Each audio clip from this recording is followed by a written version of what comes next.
For a moment, he stumbled on good fortune as a servant in a wealthy man's household, but it was short-lived when he didn't respond to his mistress's advances and she cooked up a story that put him behind bars. You see, in your dream, the 3 branches means 3 days. Within 3 days, Pharaoh will restore you back to your place. And you will put his cup in his hand as his cupbearer. Oh, seriously?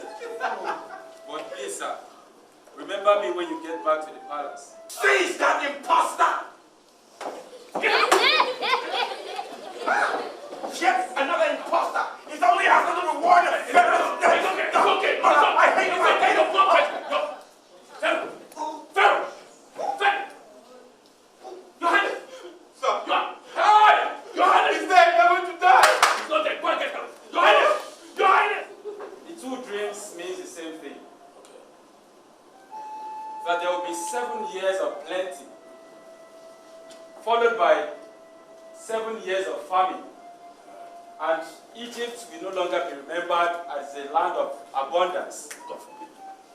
Pharaoh now needs to find a wise man to put in charge, so this doesn't happen. Hello. Hello.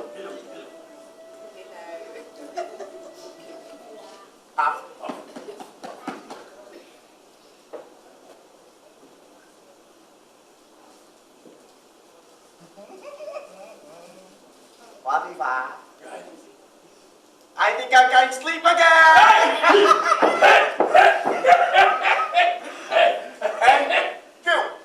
Joseph! Don't worry, sleep. Listen, let's go inside here. I will go and change. You will not become, what's his name? The next official. We will change your clothes, we will change your apparel, and you will be inside of everything. Now, this last piece of advice I am going to give to you is probably the most important of all. You need to learn to forgive, okay? When someone trespasses against us, hurt us, or offend us, we need to forgive so that when we offend God, He will forgive us. For the organizers, the idea behind reliving this tale is to educate and inspire the audience through drama and create memories for children that will last a lifetime.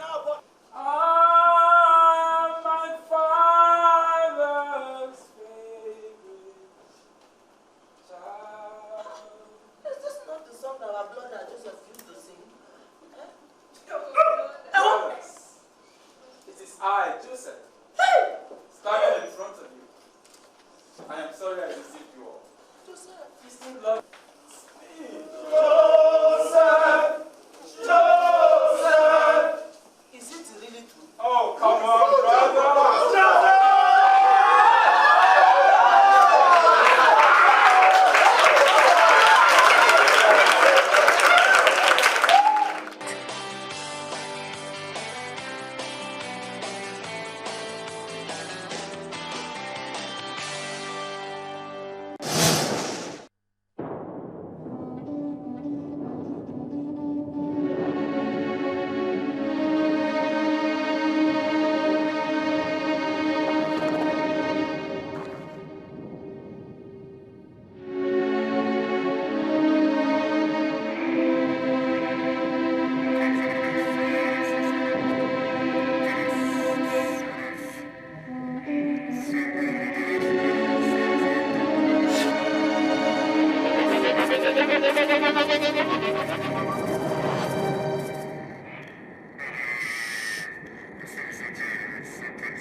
Wherever and whatever your banking needs, Guarantee Trust Bank will be there, now and into the future. Because you're at the heart of everything we do. Guarantee Trust Bank, proudly African, truly international.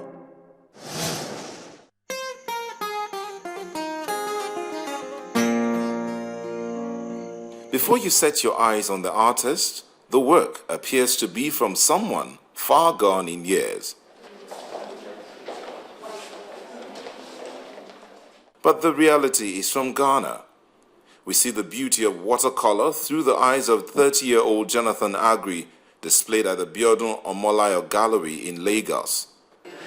I specialized with watercolors because I realized in Africa we don't have a lot of watercolor artists. So I decided to go into it.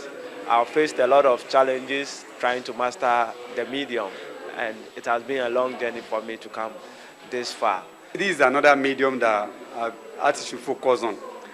Here, the thing about watercolor is the fact that if you are not that good, you might not be able to use it, because you won't be able to cover up some of your mistakes here and there. You need to plan what you want to do. His painting skills leave one amazed at how, with the touch of watercolor, wonderful stories about a community can be told. With my style, I basically work with wet and wet and end up with a dry brush technique. Jonathan has exhibited in several countries across the globe. The love affair between him and gallery owner Biodun began online. With time, he was confident that showing off his works in Nigeria was the way to go. We became friends, and then while checking on his profile, I discovered that he's a watercolor artist, and then he has some fantastic works. And while still checking again, I discovered that he's had some exhibitions in Europe, in Eastern Europe, Turkey, and Holland as well. So I said, why can't I have this guy to come and exhibit in Nigeria? So I spoke to him, and we exchanged numbers, we spoke, and he was excited about coming to Nigeria. I specialize with watercolor for the past 7 years now. I've been working with watercolors, and each and every day that I practice leads to my progress. And now my speed has improved in completing the work. So within a day or two, if I wanted to do something like this, then it can take 1 day to finish, because it's very big. But when it comes to small size watercolors, less than 30 minutes, 1 hour, I am done. This show is not only a celebration of a friendship, but a new relationship across borders. I grew up in the southern part of Ghana, where we have the Atlantic Ocean. And most of the fishing activities that takes place along the coast have a lot of similarities. He uses his talent as a voice and speaks about experiences that thrill the audience. I'm usually looking for someone performing an activity, ideally something with the hands. So you'll notice here, this is someone weaving, obviously something traditional, African, Nigerian specific art. You need to see it and immediately appreciate something about it. And especially when someone is creative and using their hands, then I'm fascinated by that. With some picking their favorites. All the works are very good, yes. I've really learned a lot from it, and also serve as a source of inspiration. You know, being a young artist, I just coming up, sure you understand. This work behind me, I really love it. From the title, African Essence. It's really depicting African culture. You can see the blouse moving over her shoulder. It shows it's very natural. It's very relaxed, and the way the hair is being made, that's how we make our hair in Africa. So I really love everything about the work and other works too. If you look at this particular work that I call The Retired Fisherman, it's my favorite of all the works here. I know I love the rendition. Look at that man, without even being told, even if the title is not there, you'll be able to say, oh wow, this man must have worked so hard, and now look at him, he's like a veteran, like all those labor leaders, look at his cap and everything. And the painting says it all. And the title now, Retired Fisherman. To me, yesterday I was just thinking about this. You know, I'd seen those works, and I was just thinking about the title, this particular one, The Retired Fisherman. And then you know what comes to my mind is the fact that this fisherman might not just be fisherman that is catching fish, it's a fisher of men, like who is evangelizing. He's been doing it to a point, and now he has done it to the point that he has given to others, okay, you can carry on. And he's still focused, looking at it, would they be able to carry on where I'm living?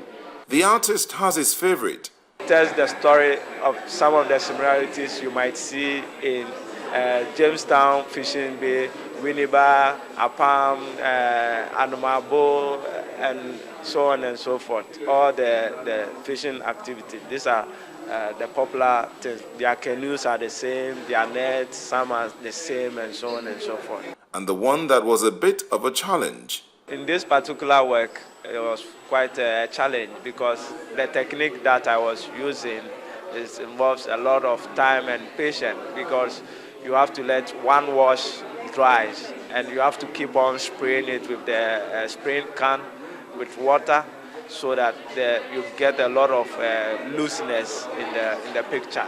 Other than that, you might end up getting a boring results, because the picture that I was referencing from is just a picture by itself. It doesn't have any artistic touches to it. And with watercolor, it needs to be more flexible, more loose in order to enjoy it. Creativity, talent, and skill are gifts that can fit into anyone, proving that age is nothing but a number.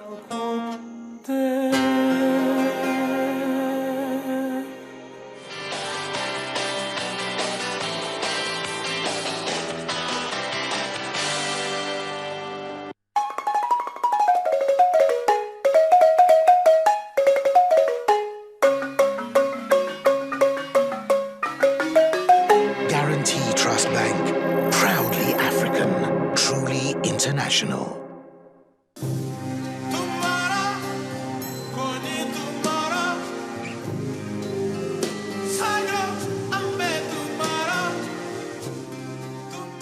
Born into a traditional family of woodcarvers in Agbo, Delta State, Ben Osawe was first instructed by his father, who by then had made a reputation of himself as a sculptor at the court of the King of Benin, Oba Iweka II.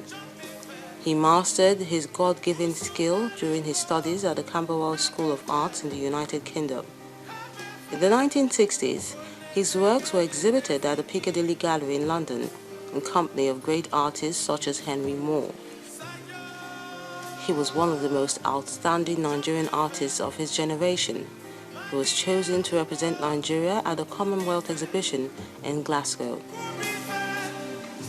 A year later, he went back to teach at the University of Nigeria in Nsukka, but owing to the civil war in Biafra, he was soon forced to flee to Lagos. He worked in the atelier of his artist colleague, Felix Udubo, till opening his own gallery in Benin City in 1979, where he produced some of the most accomplished and unique sculptures ever done by a Nigerian artist. He died on June the 20th, 2007.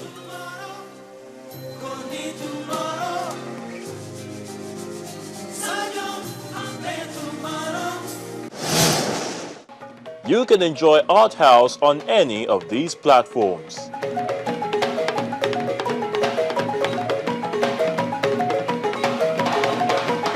And that's how we draw the curtain on this week's edition of Art House. But the conversation continues online, all our platforms, and we're always eager to hear from you.